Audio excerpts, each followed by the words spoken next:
Patenhaga binihilhan Kadung sunga Hincem singhan Grace ato semkedang Grace ato semkedang Ane hohin to semkedang Dong setsalin kay di natin Tangay no me Krista to sim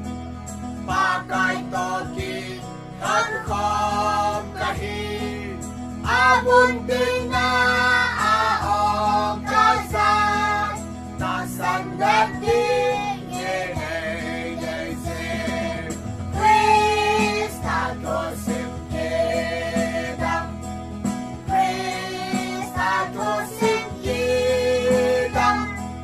Ane horing to sim kedang Nung sensaling kay di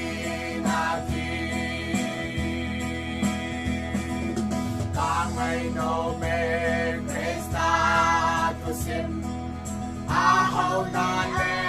Anong pinang Aneng gamdaw Pikang tawid Sam na lempa Sa hangkinig Krista to sim kedang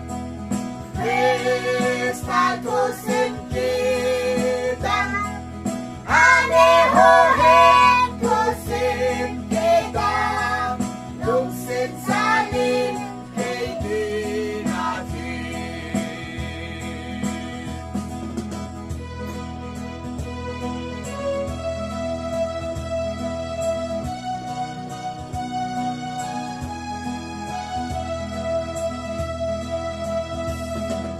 Kamay no me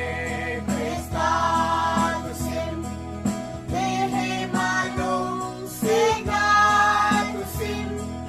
Ami huhin to sim Kidang Nung sinsalin kay di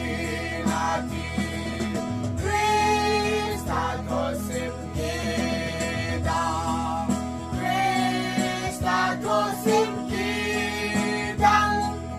Ami huhin to sim Kidang Nung sinsalin kay di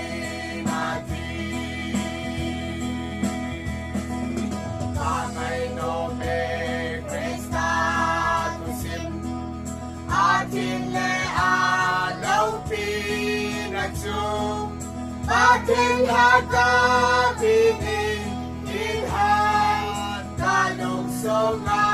Hincem singhan Krista to sim kedang Krista to sim kedang Ane hohen to sim kedang Nung sinsalin kay di natin Kamay no me Krista to sim Pakay toki han kong kahi Abuntin na aong kasal Tasan dati min ADC Krista to sim kedang Krista to sim kedang Ane hohin to sim kedang Nung sinsalin kay di natin Kamay no me Krista to sim Ahaw na le alaw pinang Aneng gamlong pikang tawid Sam na lempa sa hangkinig Krista to sim kedang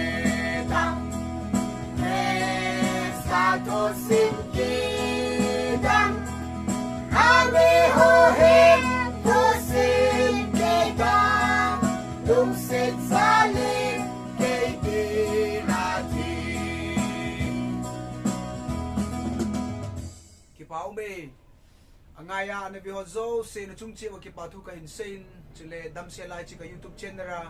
ikimuto cả lại xem na bon sabin xuân tiền chia bay gian tiền băng hà